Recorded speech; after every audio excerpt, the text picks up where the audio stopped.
something good today. Hey y'all, welcome to Dad Does Dinner. I'm Chase. It's Thursday morning and we're going to get started on a brisket that we're going to eat Saturday. You may remember my brisket episode that's posted on my YouTube channel, Dad Does Dinner. It was the first video I ever shot, didn't quite know what I was doing.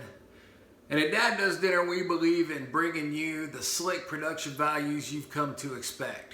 So I'm going to do a little redo on that episode. So first thing we do, we're going to start out with the rub. So this is my almost famous barbecue rub. My buddy Mike over at One Arm Brewing and Barbecue, he heard me call it almost famous rub. He said, you need to stick with that, so I think we will. Speaking of that, the Dad Does Dinner merchandise is starting to roll out. Pretty soon coffee mugs will be available, and after that we're going to jar up some of this and you can get some of that too. So get your orders in early. Now my barbecue rub, I've been making it like this for a long time. My wife, she's a very cautious person and she takes a little time to make a decision. So after 17 years, she has finally decided that this rub is worthy of her palate. So we're going to stick with it. We start with a cup of brown sugar. Add to that 1/8 of a cup of pepper and 1/8 a cup of kosher salt. Then we come in with about a teaspoon of garlic powder, about a teaspoon of onion powder, and then a healthy tablespoon of smoked paprika. Give this a whisk together. Make sure it's combined well. I can smell all these spices coming together, and it lets me know good barbecue is coming. Got a great deal on this brisket. This is a 12.5 pounder, got it at H-E-B, and it's a choice grade. Usually I get the select grade of brisket. With brisket, you're cooking it low and slow, and I find that select works just fine. Well, they have this choice grade for $1.99 a pound. Choice means it's going to have even more marbling and more of that melt in your mouth, unctuous goodness that you get when you bite into a juicy piece of brisket. So we're going to take this rub. We're just going to rub this liberally.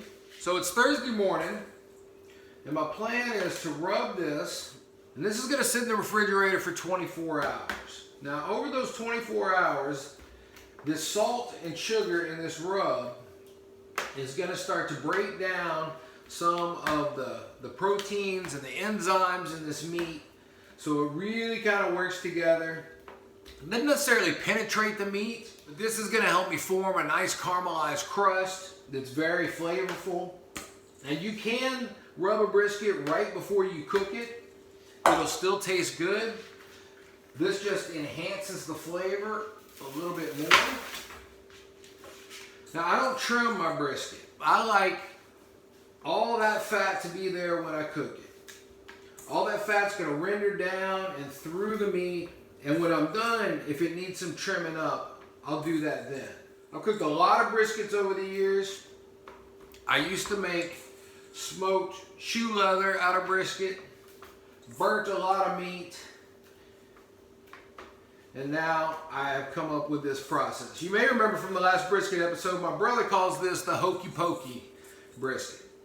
Because I put it in the fridge, I take it out of the fridge, I'll put it on the smoker for a while, then it goes back in the fridge, then back out. So there's a whole lot of in and out on that. But, you know, my brother makes fun of most everything I do because he's jealous of my talent. And I'll let him have that. That's okay. Before I put it in the fridge, I'm going to put it on a rack. That'll give me good, cool airflow all around the brisket. And some of these juices are going to be leached out of the brisket, and I don't want it sitting down in that. I want it up above it so that the salt and the pepper, all the seasonings can really work with the meat as opposed to getting diluted in its own meat juices. So, see, it's well covered. Look how good that looks. All right, we will see you tomorrow morning. It's Friday morning. Our brisket has been in the fridge for 24 hours, and just look at that nice crust that's developed after sitting with all that salt and sugar and spices. So I'm going to let this sit out for a little bit, try to get some of the chill off of it, and get the fire going. Got a fire going. I started with lump charcoal And then I put in a couple of hickory logs, and I want to let this burn a little bit, get some good coals built up. Usually I like oak. Oak is my favorite kind of wood to use. Oak wasn't available. Hickory is a great backup. Still get a good smoke out of it. It does burn hot. So I'm going to give this probably about 15 more minutes, let that first log burn down a little bit more, and then put our brisket on. All right, nice bed of coals. I'm going to close this up and get that smoker up to about 225 degrees. Just up to about 225. I got my brisket. I like to do this with the fat side up and the point of the brisket towards the hottest part of the firebox. This will give me the most even cook. So we're going to close this up. Today is Friday. It's a big day here in Texas because you can now get a government-approved haircut. I had an appointment for 9 this morning. Unfortunately, the place I was going to ended up not being ready to open this morning, so I'm stuck with my Corona hair for a couple more days. Oh well. My brisket's been on the smoker now for a couple hours. And here's where a lot of amateur barbecue aficionados make their mistake. And usually this is a younger group of guys who've got together, they got a pretty new smoker and they want to cook their first brisket, and they're all excited about it, and they get their fire going, their brisket rubbed, they got it on the smoker, and then they just start pounding down beers. This is the wrong time to drink heavily in the barbecue process, because you're going to drink too much too early. You're not going to care about what's happening on the smoker. You're going to end up with a big old piece of leather, and you're going to order Domino's pizza. So pace yourself. Of course, my drink of choice is Diet Dr. Pepper, and I will admit to drinking a few too many during this process.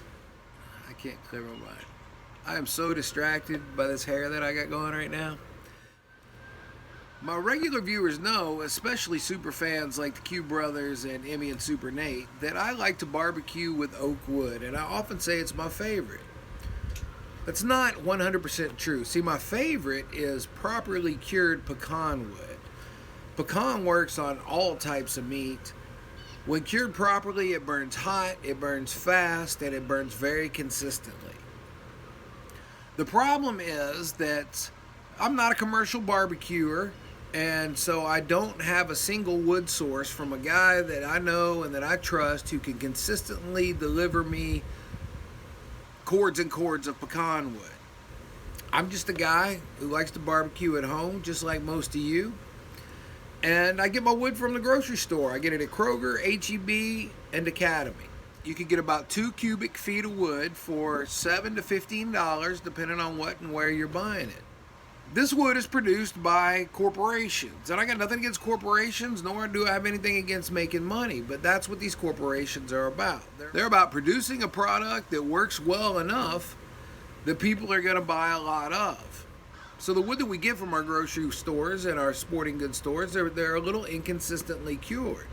The best wood has been cut from a tree that's harvested at full maturity. The wood's allowed to cure for anywhere from 8 months to a year, dry out properly, and that's what makes for the best burning wood.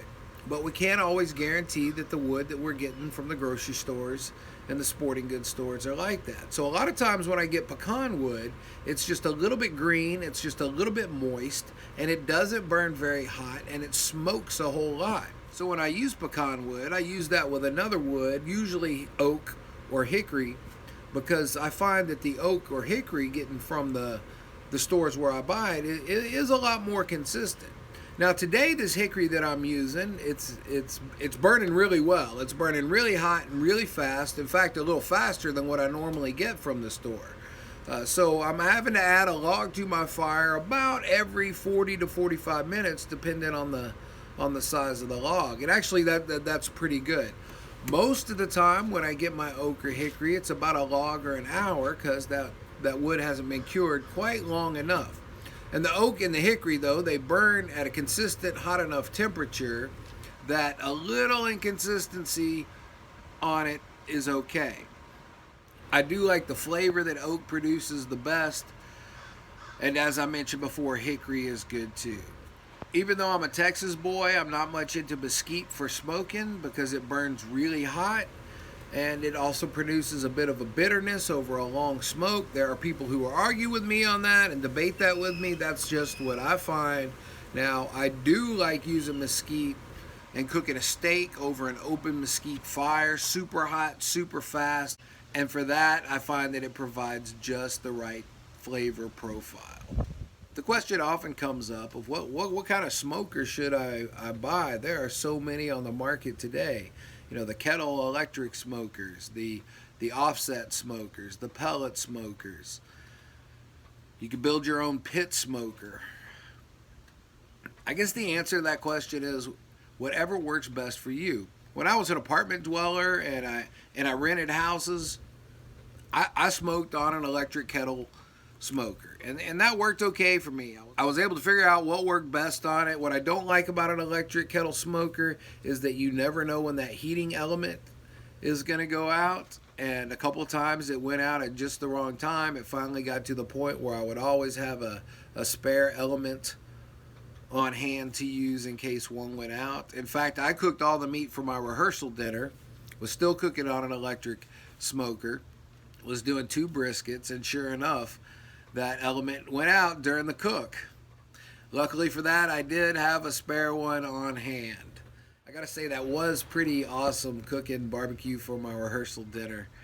We had just bought a pretty nice house in Slidell, Louisiana, with a big front living room where we could fit all the people in. It had a large backyard, and so that was a good time. It was a good memory. After the electric kettle smoker, I just smoked for a while on a regular kettle Weber grill, and you can smoke very well on that, just making some indirect heat with the coals on one side and your meat on the other side, and constantly adding wood chips, and that worked okay too.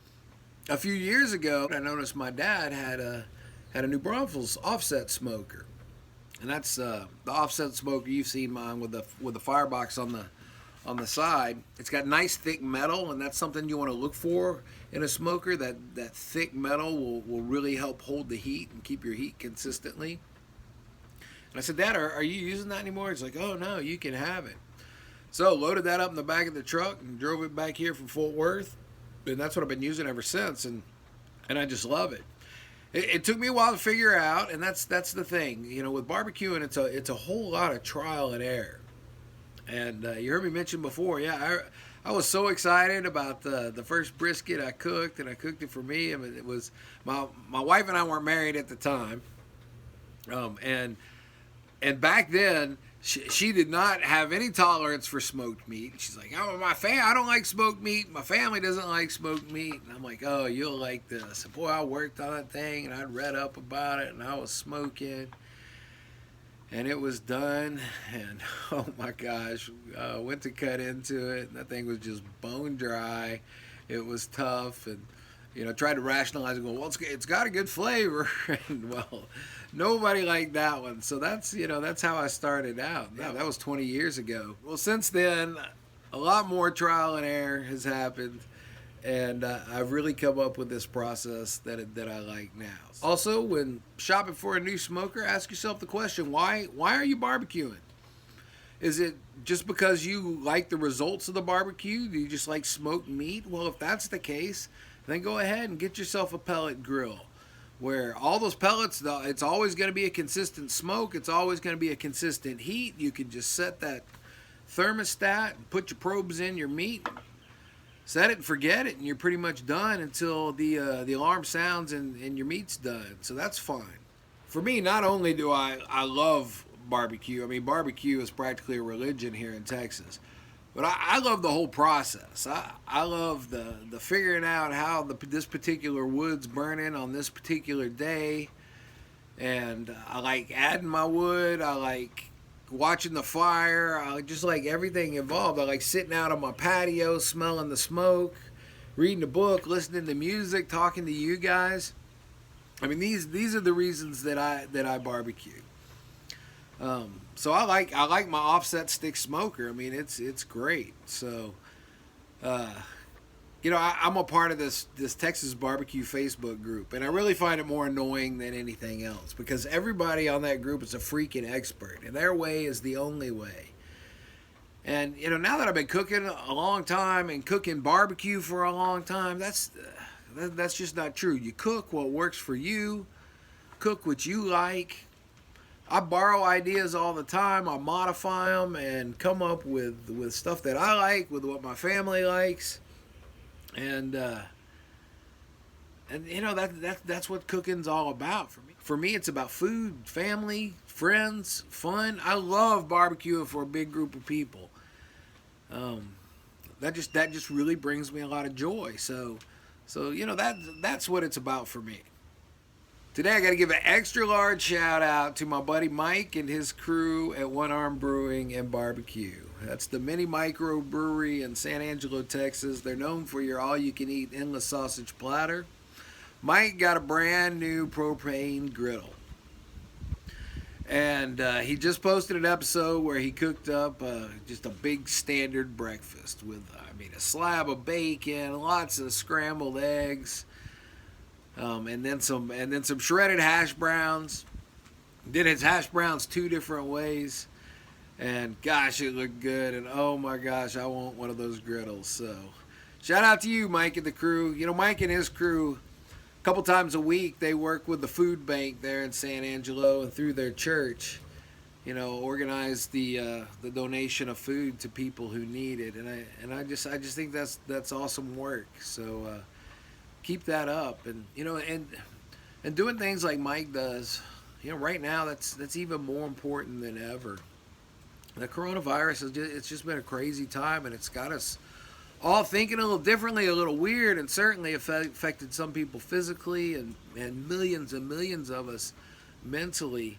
Aside from my work and theater colleagues, I run around with another group, and we do a couple of things really well. And one is eat, and the other is we reach out to those in need and do whatever we can to help them out. And you know, one of the members of our group has really been struggling here in recent months, and when the coronavirus hit, it really just exasperated his struggles. And you know, yesterday we had the opportunity to sit down with him and reach out and come up with a plan of action to help him out. And then a small group of us just spent the rest of the day with him, making sure that he got the help that he needed.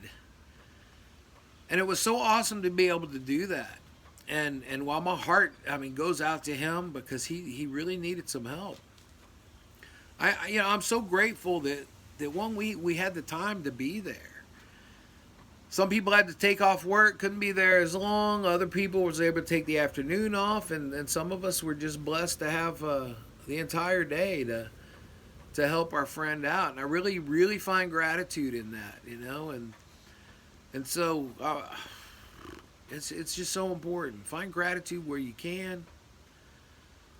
We're all blessed in one way or another, and while who knows what the new normal is going to be, there's a lot of people out there who need help, and it doesn't take much to help them. Yesterday, all it really took was my time, and I was blessed to have the time to give. So reach out to whoever you can. Do something good for somebody else. We're going to make it through this coronavirus stuff, and every day brings us one day closer to it all being over. Let's just all hang in there together. We're going to be all right. Just want to give you a quick peek at everything that's happening. So since we started out with our charcoal and 2 logs, we built a nice bed of coals. I've been adding logs to it. That's ready for another log now. Here's what our brisket's looking like. That bark's just starting to develop. Gosh, that looks so good right now already. And you'll notice on my smoker, I have this thermometer. Be sure to note that you cannot trust your thermometer on the top of your smoker to be the actual temperature that's inside the smoker. That little probe is right there at the top of the smoker, and that temperature is different than it is down there at the meat. I've worked with this smoker long enough to know that in the range of 200 and 250 degrees on that thermometer, what it really means is that inside the smoker, it's about 25 degrees hotter than that. So right now, it's sitting at just about 190. So I know that inside there, it is about 220 degrees. And that's a perfect temperature to be cooking my meat.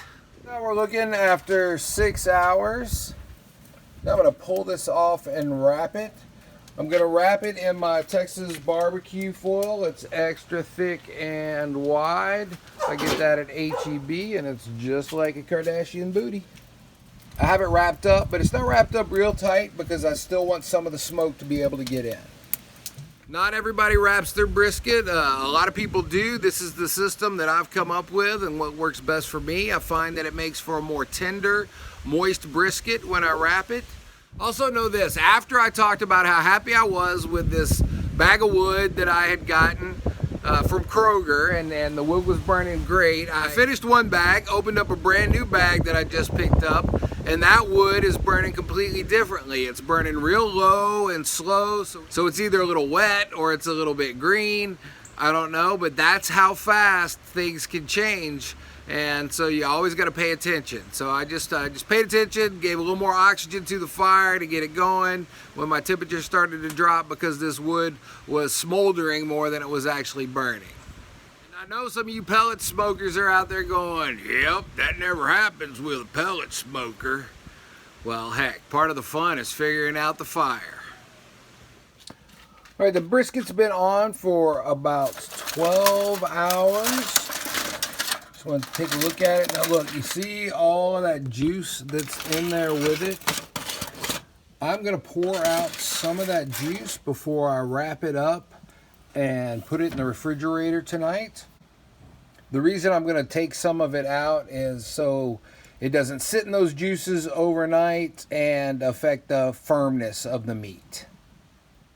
All right, so it's wrapped up. And I have it on a rack over a pan. This is going to help it cool a little bit faster, allowing cool air from the refrigerator to get underneath it. Also, the pan will catch any drippings that come out that may leak out from the foil. This will sit in the refrigerator for about 8 hours, and then we'll start cooking it again tomorrow. I do this because it does seem to lend to a juicier, more tender piece of meat, and that's how I like it. It's 7 o'clock on Saturday morning. I just pulled the brisket out of the fridge. It was in there for about 8.5 hours. And I put it in a 200-degree oven where it's going to sit for 5 hours. And I don't know what you're thinking. How does this guy look so damn good first thing in the morning? After 5 hours in the oven at 200 degrees, I'm putting it back on the smoker for 1 more hour. What this last hour on the smoker is going to do is going to help that bark develop a little bit more because it's been in that moist environment in the foil overnight, in the oven, and now we get an hour with just good dry smoke to help make a good bark. Got number one son Sawyer in here helping out, making the coleslaw. Sawyer, say hi to all 36 of my subscribers. What's up? How y'all doing? What's in that measuring cup? So far, we got some mayonnaise and just added some apple cider vinegar. All right, to be continued. So, Sawyer, you told us that you put in mayonnaise and apple cider vinegar. What else went into this? We just put in 2 tablespoons of sugar and about 10 cracks of black pepper. All right. How much celery salt did we use? Half a teaspoon. All right. And what about regular salt? What are we going to do about that? We're going to wait until the end after we taste it, and we're going to decide how much we need to put in. And we're doing that because we can always add salt later if we need it. Tell us what you taste. You taste that vinegar, the first thing, and a little mayonnaise, like in the back of your throat. That vinegar really stings all the way down. You can really feel it.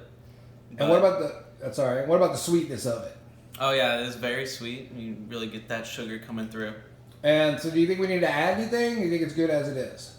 I think I would add a little salt just to give it another flavor, a little balance. All right, how much salt do you think you'd add? Like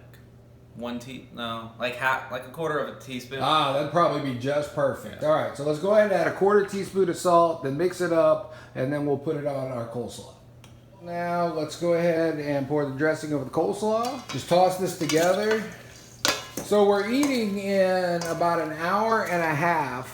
You always want to do your coleslaw at least an hour ahead. And it's really going to let the slaw macerate and draw out some of the liquids from the cabbage. And this is all going to come together so it's a consistency that we like.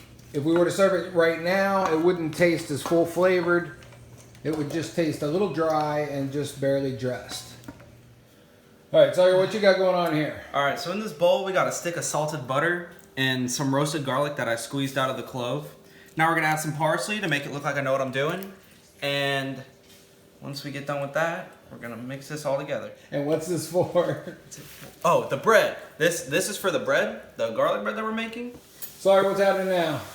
Okay, so I cut this piece of French bread in half into 2 pieces, and now we're putting what we had in here all over this, covering it completely. All right, so what are you doing now? Just wrap this up in some foil, got it completely covered, and we're gonna put this in a 325-degree oven for 25 minutes. So here I have diced up an onion, a bell pepper, and 4 cloves of garlic. And I've also rendered the fat for some bacon, and we're gonna get to work on our baked beans. That's 1 whole onion, went in the pan, add to that about a ½ teaspoon of salt. And in this pan was 4 slices of bacon strippings. I've rendered down that bacon. As you can see with the camera work, we're just kind of freestyling it right now. So I want to let these onions go for a little bit. Just when they start to soften, I'm going to add the bell pepper. So probably 2 minutes on this. Added our bell pepper after a couple minutes. You can see how those onions are just starting to get translucent. So we're going to give this 2 minutes with the bell peppers. 2 minutes on the bell peppers. Now we're adding in the garlic. Want this garlic to go for just about a minute till it becomes good and fragrant. And then I'll start adding the sauce. All right, the garlic is good and fragrant now. Just giving it a stir, helping everything come all together. All right, now Sawyer, start building the sauce. About 2 tablespoons of ketchup, same amount of mustard. This mustard adds that nice vinegar bite that we associate with kind of that barbecue sauce flavor.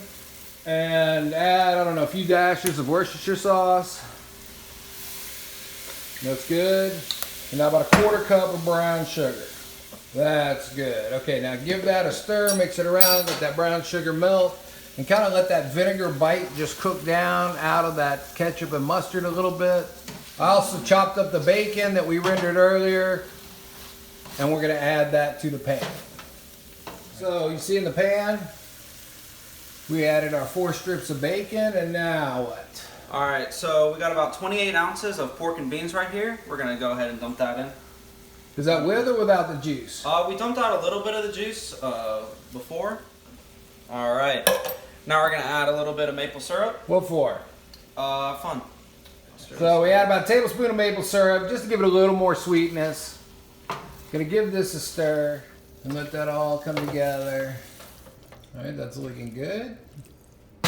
All right, our beans are bubbling nicely, and what's next? All right, so we're gonna put these in about a 350-degree oven for around about an hour. So actually these beans are ready to eat right now. My mom used to make these when I was growing up. Just some stovetop baked beans with a little ketchup, mustard, brown sugar, and Worcestershire sauce.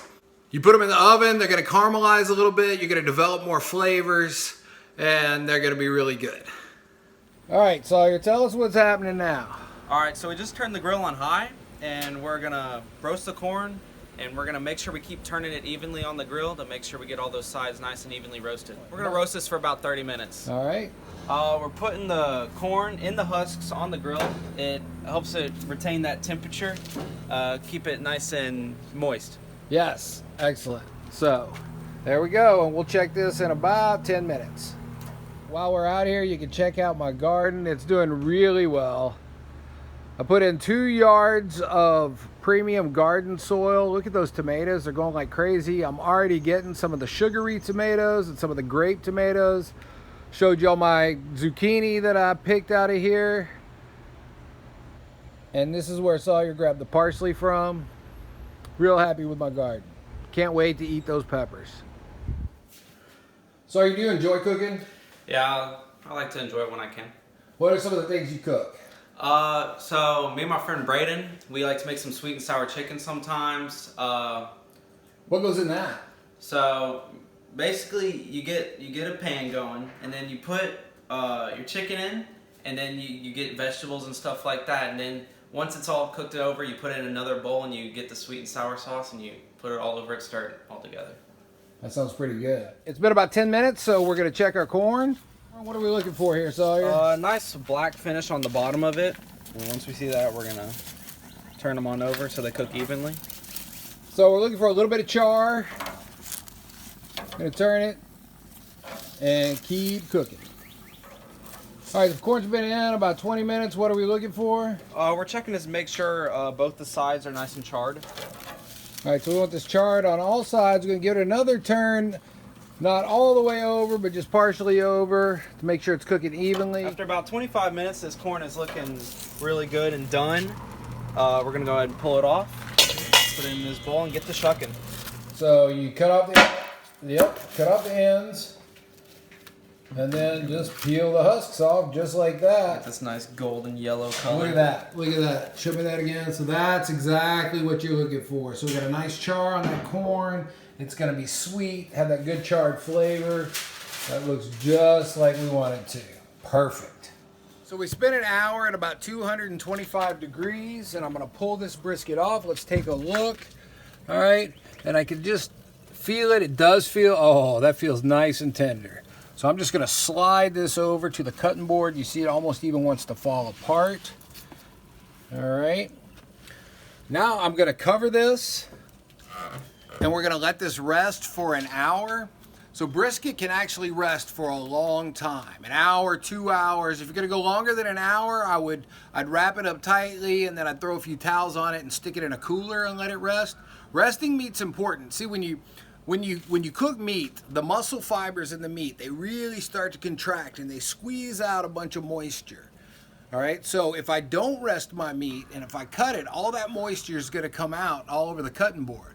But when I rest it, that moisture has a chance to get back into that muscle fiber and stay in the meat, so when we cut it and we eat it, it has that nice juiciness that we really like out of meat. The perfect resting temperature, if you want this absolutely perfect, is stick a thermometer in that, and when it gets down to 120 degrees, then that's when all the juice that can get back into those muscle fibers will be inside of them, and then you can eat that. I don't think we can wait that long to let this get down to 120 degrees, but after an hour, this is gonna be great. I want to give a shout out to my boy Super Nate, a flip-flopping, computer hacking inspiration.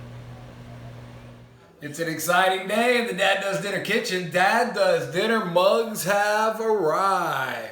Meat's been in an hour. So we're gonna take them out now. Oh, look at that. That caramelization from that maple syrup we put in earlier. We really made these beans look good. That was fantastic. Also take the bread out. 30 minutes on the bread, an hour on the beans.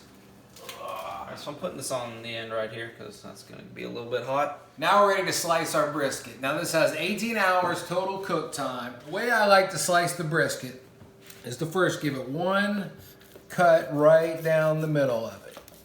My brother taught me this one, so he's not a complete idiot. Then I like to open it up, and this allows me to see where these two muscles connect. Okay, then I just slid my knife in between here to separate these muscles. These muscles run different directions, so you don't want to just slice the whole thing, because you'll be cutting against the grain on the bottom piece, and you'll be cutting kind of with the grain on the top piece, and this will just fall apart. But if I run my knife here on that separation and pull that apart, then I've got this muscle. This is great for chopped beef. I can slice this up and eat it as it is. And then I have my nice flat down here. We have the flat, we have the point, and then we just sliced it up. This has some nice bark on it. Have a little taste. So with the flat, with some of the bark, that's pretty much a perfect bite. Smoky, the bark with the sugars, a little bit sweet. Of course, we've got some salt in there too. So it's smoky, salty, sweet, and meaty, and it just doesn't get better than that. So how you give that a taste? So good, so good. Get that nice texture from the skin on the outside. Nice fatty. It's really good, really smooth, nice and tender. Amazing brisket. Amazing. You heard that here. Sawyer's gonna give the beans a taste. They're really hot. The smoothness of the beans and the crunchiness of that bacon adds a really nice texture balance in that. You can really taste that caramelization that happened with the sugar in it. Overall, really good beans. It's been in the refrigerator for about an hour and a half. So you give that a stir. Get all that dressing. See how it's all come together? That dressing pulled out some of the liquid from that cabbage. It's all kind of macerated down a little bit. And then, sorry, give it a taste. Tell us what it's like. It's crazy how much that dressing changed the flavor of it. It's incredible. You get that nice mayonnaise, like aftertaste. Fantastic slaw. Is it tangy at all? Oh yeah, very tangy. A little tangy. It's a little sweet. Yeah, that's the first taste you get when you put it in your mouth. You get that nice tang from that apple cider vinegar. Awesome. So it looks like everything came out really well. Family has arrived, so we're gonna start plating up and sit down to eat. Dinner served. Family is over. How'd it turn out? It's delicious. It's good to hear. Yummy. Wonderful. Sadie, did you try barbecue? Was it good? Well, that was a really successful meal. Everybody was happy with it, and there's very little left. I know I always get way too excited when it gets to be dinner time, and I kind of lose my head a little bit. When you're slicing that meat up, you always slice it against the grain. I separate the muscles. The muscles have 2 different grains, and so if I wasn't clear enough, that's what I was talking about. It's always special when one or both of my kids join me in the kitchen, and Sawyer and I just had a lot of fun. And gosh, a lot of fun is what we really need right now. Barbecue is kind of an art. I love it. It's a little bit different each time. It takes creativity. It takes flexibility. And those are all things that I like. What'd you do kind for somebody today? Remember to do something good for somebody else. We'll see y'all next time. Let's all do something good today.